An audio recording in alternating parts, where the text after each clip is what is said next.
Irrigation Recovery Block Grant programs ends this Friday, November 20th. These grant programs are available to ag producers and forest landowners who suffered damage from Hurricane Michael back in October of 2018. While being funded by the U.S. Department of Agriculture, the program will be managed by the Florida Division of Emergency Management in order to provide technical assistance to forest landowners required to produce documentation to receive compensation for their losses. Now, since the program launched back in August, more than 1,500 registrations have been received and nearly $10 million in crop loss payments have been issued to ag producers and forest landowners who suffered damage from that hurricane. To be eligible for Florida Timber Recovery Block Grant Program, a producer must have a minimum of 10 contiguous acres of non-industrial private forest land located in these counties: Bay, Calhoun, Franklin, Gadsden, Gulf, Hamilton, Holmes, Jackson, Jefferson, Leon, Liberty, Madison, Okaloosa, Suwannee, Taylor, Ocala, Walton, and Washington.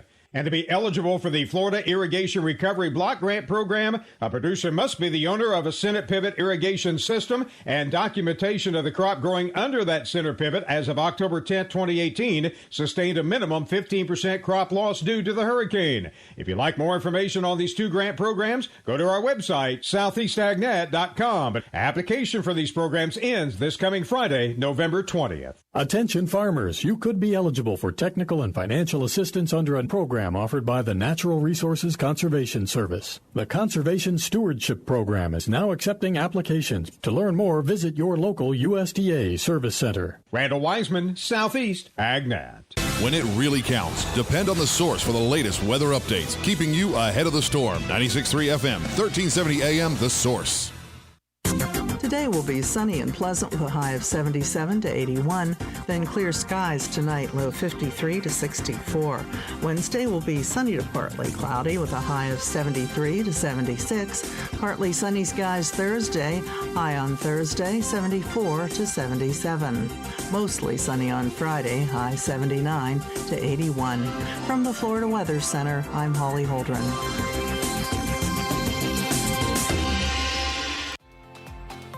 Finally, shipping made easy. Just Ship is your answer to your shipping aggravation. They come pick up your package and ship it for you. Birthday gifts, eBay sales, or an online return. Just Ship can handle all of them for you. Act now and you can save 20% on an annual subscription, which will take you through the 2020 holiday months. Go to www.justship.net now and take the aggravation out of shipping.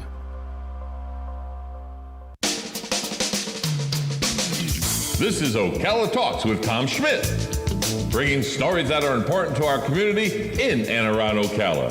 Plus, of course, a splash of sports as well. Now, here's your host, Tom.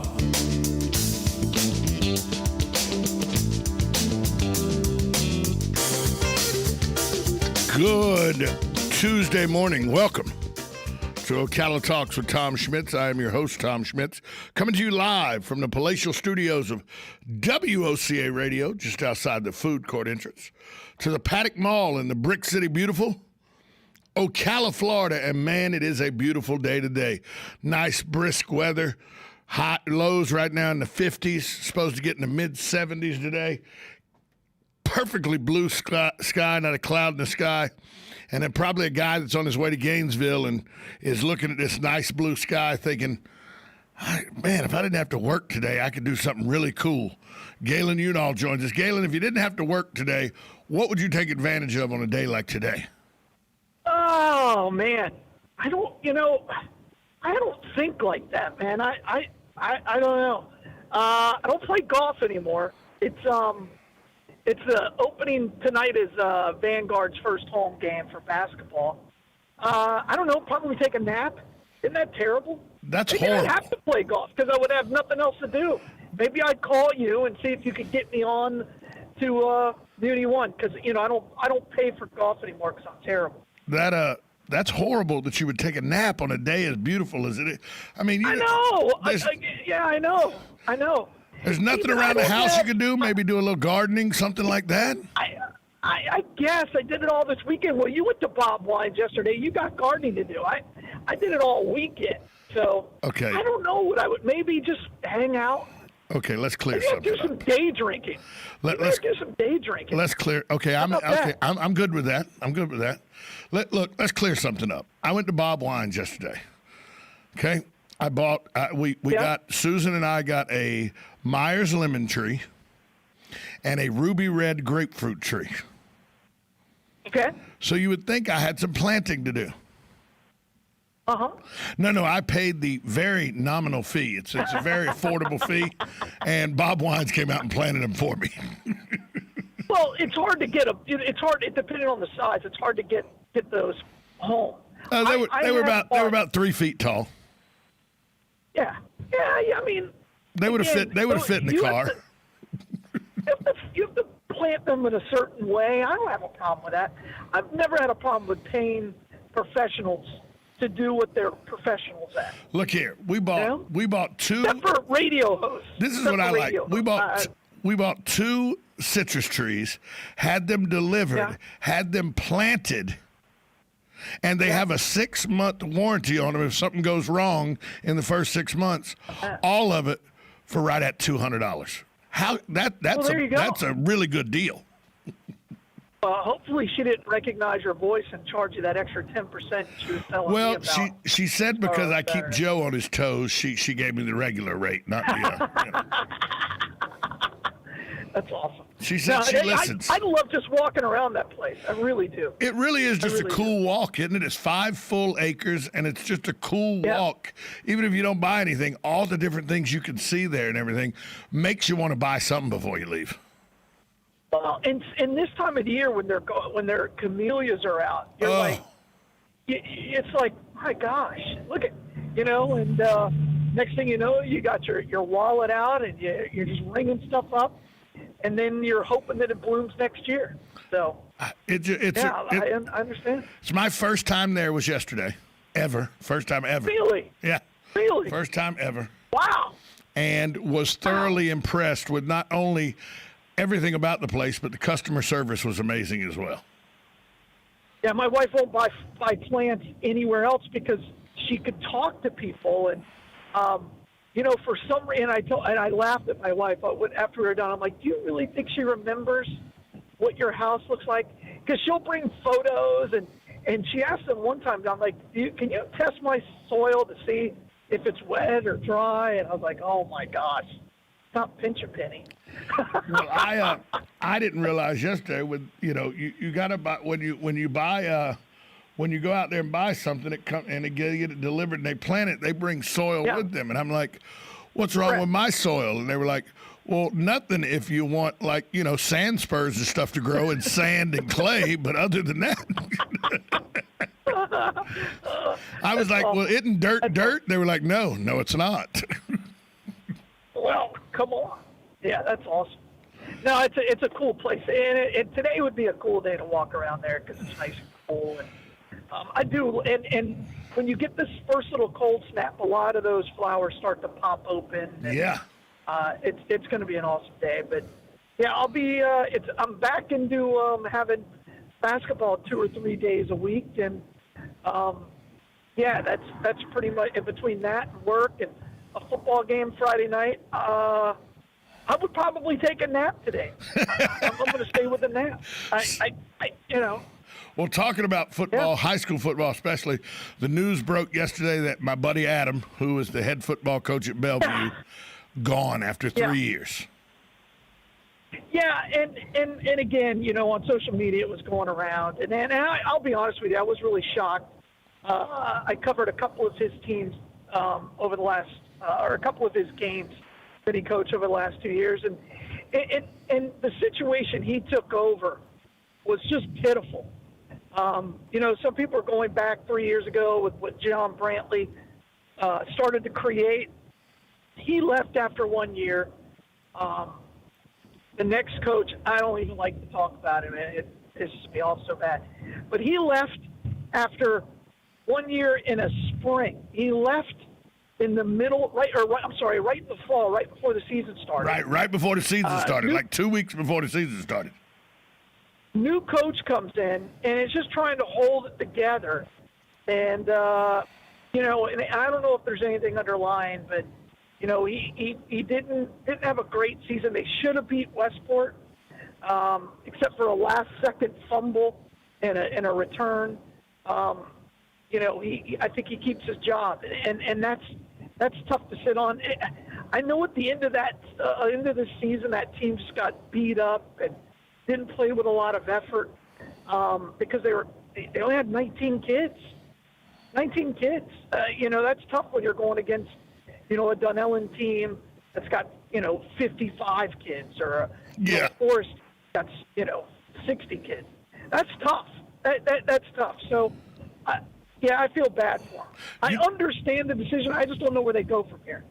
You know who does the most with the least in high school football around here? Have you ever followed the Hawthorne Yellow Jackets and seen what Cornelius Ingram, former Florida great, former NFL player, have you ever seen what he does with 21, 22 players? That's all he gets at Hawthorne, about between 19 and 23, 24 players. He does pretty good. There's a big difference there. He wins state titles in basketball, and that school's got a lot of tradition. But they play in, what are they in, 1A now?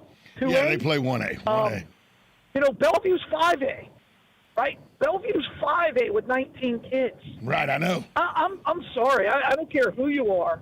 Bill Belichick could come down and coach that team, and it would be a struggle until he could rebuild that program. What do you think is the reason behind such little voluntary turnout to play high school football at a school the size of Bellevue? Well, it's not that big. I think that's rumor number one. Westport took a ton of their kids. Everybody thinks back to Coach Brent Hall and what he built, and we all know the people that were out there and coached there before. But guess what? Coach Hall didn't have Westport High School. He didn't have Forest High School move 6 miles closer to him and take even more of his players, right? Coach Hall didn't have an open county where these kids could go and play wherever they wanted, so they went to more of a traditional powerhouse like a Vanguard or a Trinity Catholic. So, there's it's a different world right now. And football is just not nearly as popular as it once was. When you and I are in high school, if you were any size, I weighed less than 100 pounds, I couldn't play football. Then you played football. But, sports don't mean as much as they used to in the high school level. They just don't. Attendance is down. Plus, you got COVID going on. You couldn't have any spring workouts. I'm not surprised by it at all. You make a valid point about football being down. When you look across the youth sports, except for soccer, youth sports in general, baseball, football, all of them are down. But football, way down than any of the other ones, simply because I'm telling you, I've talked to parents, I've talked to moms and dads of 12-year-olds, 10-year-olds, 11-year-olds. They see all these CTE things on TV. They see all these head injuries that they see, long-term effects that even start with peewee football sometimes and high school football. And there's just a lack of wanting your child to get injured. And by the way, I played football all the way through college. It got me my education. I loved the game of football. If I had a child and I was a parent, I would not tell my child he couldn't play football, but I would do everything in my parental powers to let him play golf or tennis or baseball, anything but something that makes me take an hour and a half in the mornings to get up and get moving around before I can actually walk and look like a normal human. No, I respect that, obviously, but I'm going to disagree because every sport you named isn't a team sport. I've coached football. I've coached football at the youth level. I know what is taught, and I know every coach out there thinks the utmost safety because a lot of time their kid is on that same team. Yes. And the best thing, my son and I, we talk about it all the time. He played for 3 years at MCYSL. 3 years. His first year, he was the worst player on the team. By the time he was in the 8th grade, finished, he was on the all-county team. So there's no other sport that can force you to develop both mentally and physically and force you to overcome things than football. I mean, he's a pretty good athlete. He was an all-star in baseball, and he went from being one of the best players in the park in baseball to the worst football player in MCYFL. And if you don't believe me, I got video of it, or just ask Coach Gilmore. He's now out at North Marion. He was terrible. He couldn't backpedal because he was going through, he was growing and everything. But he went on, and then he played for the Steelers the next year, and they won a championship, and he was a starting right tackle. So there's nothing that could replace that experience. And he would come home every day, and he would have bruised shoulders and with the biggest smile in the world on his face. Oh, 100%. That's irreplaceable. That's irreplaceable. 100%. Because there's no other sport that forces that out of him. No, 100%. I agree with that. But now that I'm 54 and my body is not my friend, I have to go back and rethink everything I did in my teens and my early 20s. And, you know, there was a time in my life where every day of the week except Sunday, I was involved in multiple car crashes, because that's the equivalent of what you're doing when you're playing football, and it takes its toll. From strictly a body standpoint, I would not suggest anybody play football, but you're right. From a mental toughness, building, shaping young men into grown men and everything, there's not a better experience in the game of football, and the team camaraderie and the way they, believe me, out of all the sports you named that are supposedly team sports, the one where there is no I in team and it sticks out like a sore thumb is football, because as soon as you get somebody that's only about themselves in football, the rest of the team has a way of working that problem out and off of the team. Absolutely. You know, basketball's a very selfish sport in a lot of ways. But football, you can't. No. You can be the greatest athlete on the planet. The guys, and I've seen it. I've seen it where I'm not going to block for that guy. I'm not going to sacrifice my body for him to get all the glory and make it all about him. Oh, I just won't give 100%. And now you get blown up in the backfield as a running back. Sorry. Good luck. Numerous times I know that when we were in practice and stuff, and you'd have a knucklehead playing running back or quarterback or something, or tight end, or it was a knucklehead, your own teammate, an offensive tackle, offensive guard, say, hey, I'm going to slightly step to my left and open the gap up a little more for you. Go blow him up. Get his attitude right. That happens all the time. People might not think that happens. Offensive linemen would tell us as linebackers and defensive linemen, we're going to open up the gap a little wider. Get in there and bust his. And it happened all the time. Again, agreed. And I've never played hockey, but I'm thinking hockey's that the way those people have that attitude, they probably have that attitude. But, that's another thing that is going against high school football is there's so many more sports available. 100%. From cross country to soccer to lacrosse. Wrestling is dying. And I'm amazed by that as well. That's because Ric Flair's old. I guess. Oh, no, that's the wrong wrestling. My bad. But again, our times are changing. We got to take a break. We got to take a break. We'll be right back after we hear from our good folks at Palm Gardens and Penn Flooring. We'll be right back.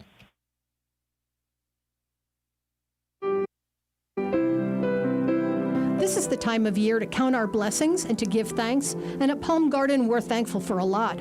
We're thankful to work in a place that shows such kindness and caring to people who need our services. We're thankful for the opportunity to learn life stories and celebrate them. Most of all, we're thankful for our precious guests and residents. Unique, different, special, elite. We are Palm Garden. Hi, this is JP from Penn Flooring here in Ocala. I would like to invite you to come in and visit our spacious showroom where we have solutions for every style and budget. From wall-to-wall carpet to hardwood floors and tiles, we have an unsurpassed selection of flooring. At Penn Flooring, we've provided quality customer service with a family touch for over 25 years. Visit our website at pennflooring.com or come by our showroom, 1201 Southwest 17th Street, just over the bridge. Penn Flooring, quality customer service with a family touch. Now you did it. Are you completely insane? He's back. He, who must not be named. The man, the myth. The only guy in Ocala to eat his own weight in fried pickles. Twice. Now, you asked for it. Sorta. Live and in person, it's Tom Schmitz. As the lady says, it is Tom Schmitz live and in person here at WOCA Studios. On the phone lines with Galen Unall from Life South. His appearance every day is made possible by the good folks at Penn Flooring, family-owned and operated, serving Marion County for over 30-plus years. They owe every bit of their success to their unrivaled customer service. Penn Flooring is a full-service flooring company dedicated to finding the best solution for your flooring needs. They have experience in both commercial and residential fields. Go see their expansive warehouse at 1201 Southwest 17th Street here in Ocala, or call them at 352-351-3420. Also, we'd like to thank Palm Garden Health and Rehabilitation Center. They're located at 2700 Southwest 34th Street. They offer skilled nursing, physical, occupational, and speech therapy. If you have any questions on how they're handling the COVID-19 pandemic, call them at 352-854-6262. Now let's go back out to the phone lines and talk once again with Life South, Galen Unall. Galen, we were talking about football and how it's building-wise, the internal building mentally and physically that football gives you. You know, with the way sports nowadays are so year-round and so focused, like used to back in the day when you and I were growing up, we played football in the fall, we played baseball in the springtime, we played basketball in the wintertime. It just, in the summertime we played baseball till it was dark. It just, now you get good at football, you only play football with 7-on-7 and spring ball and fall ball, or baseball you play fall and spring and summer. It's gotten so just hyper focused that I don't think sports would be as fun for me now as they were when I was a kid. Yeah, I think about this a lot because I get this issue a lot. So many sports are becoming so specialized, and in order to compete with everybody around you who's trying to get the same, college scholarship, you have to have better fundamentals, and you have to have better film. Film is everything now for getting recruited by a college.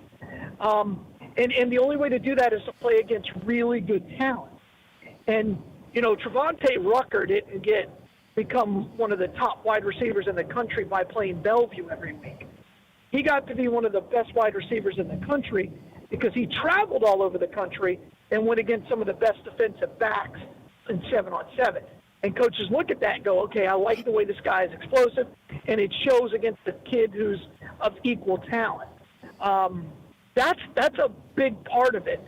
And all of you when you hit the college level now, you have to be ready to play immediately.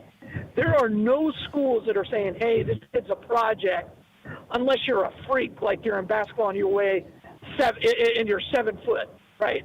Or you're a baseball player and you can throw 100 miles an hour. Then they may take a chance on you. But other than that, they want somebody who's ready to play at their level immediately.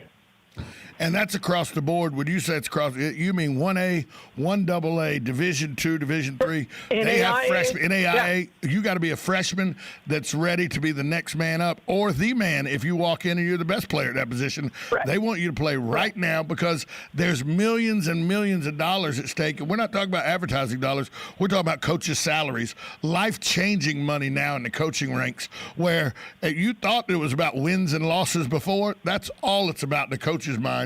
Not about building young men, not about building, the future of tomorrow. It's about what can you do for me right now? Because if I get fired, I lose my millions and my family goes hungry. What can you do for me right now, this moment, or you're out of here and somebody else is in?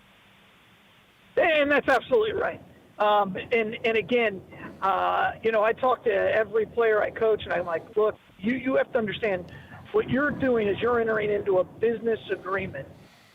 Don't expect this coach to come in and to, spoon feed you, because that scholarship's good for 1 year. 1 year. And, coaches are talking to my son now, and they're talking about how they're building this culture, or, this is our culture. And I like to develop kids, and I tell my son, I'm like, okay, let's focus more on what that school offers, because you're going to become a professional. Broadcasting from the Paddock Mall studio. Wrong button. Still there? Wrong button. Wrong Oh, button. all right. I just, this is like the Oscars. I got played off. Wrong button. Wrong So button. look what he's done. But again, that's such an underrated notion is that coach to them, you're there to get me a W. Get me a W, because if I'm at a D3 school, that W can get me to a D2 school. 100%. If I'm at a D2 school, I can get to a D1. If I'm at a D1, I can get paid more at a bigger D1. That's all you are. And I've had coaches say, "Oh, no, that's not true," and I'm like, Liars. "Oh, okay." So and I talked to a coach, and I said, "You're 29 years old. You're at the small school, literally on top of a mountain, and you don't have bigger aspirations?" He goes, "Well, I really love it here. I think I'm building something." I said, "You're 29 years old, son." I called him son. I didn't really mean to. And he looked at me and I said, We'll talk next year. Well, it's just, I had a friend of mine that said he got his dream job. He was 28 years old. I was living in North Carolina. He got his dream job. He was going to be the offensive line coach at Catawba College. His dream job. Couldn't see anything past that. Dream job, Catawba offensive line coach. Sure. He's now the offensive line coach at Texas Tech. Yeah. How long was Catawba? Healthy. Yeah. How long was Catawba his dream job? And you want and I talked. My son's like, I can't. I'm like, but son, you want to coach with aspirations. Yeah. He's going to work harder with you. He's going to make you, because once they sign you and they invest that, they're like, I got to win with this guy. How do I make this guy get me a W? And so it's that yin and yang. You want a guy who wants to get to the next level because he's going to bring the best out of it. Speaking of the best out of it, where's the best place to find the Bloodmobile today? Wow, you are good. You're like a professional. Today we're going to be out at Spruce Creek, and again, we are in critical need of everything. The weather's been great, so we've had a good couple of days of blood donor collections, and we need that to continue. So, because right now we have less than a 3-day blood supply. So please, just give the gift of life, donate blood. We're always right there at on the boulevard at 1607 East Silver Springs Boulevard, and get out there, give the gift of life, and donate blood. All right, Galen, talk to you tomorrow, buddy. Thanks. All right, my man. Thank you. Galen Unall from Life South. We'll be right back. Broadcasting from the Paddock Mall Studios, this is WOCA, Ocala, Gainesville, The Villages, 1370 AM, 96.3 FM, The Source. USA Radio News with Lance Pride. Georgia election official Gabriel Sterling says 2,600 ballots were discovered that were never counted. The discovery was found while Georgia is conducting a hand recount of the November 3rd vote. What apparently it looks like is maybe a memory card from one of the early vote devices was not loaded. And normally that would be caught by checks and balances within a county, which is the reason the secretary feels like in this particular case, this was an egregious thing. And it wasn't discovered until we did this audit. President Trump calls the recount a waste of time as election officials are hiding signatures and verification from recount observers. More than 400 miles of new U.S.-Mexico border have already been built, with 450 miles expected to be completed by the end of 2020. U.S. Border Patrol Chief Rodney Scott says Monday that 402 miles of wall have been completed, 249 miles are under construction, and 87 miles are under pre-construction. USA Radio News. Now with orders to stay at home, public health concerns.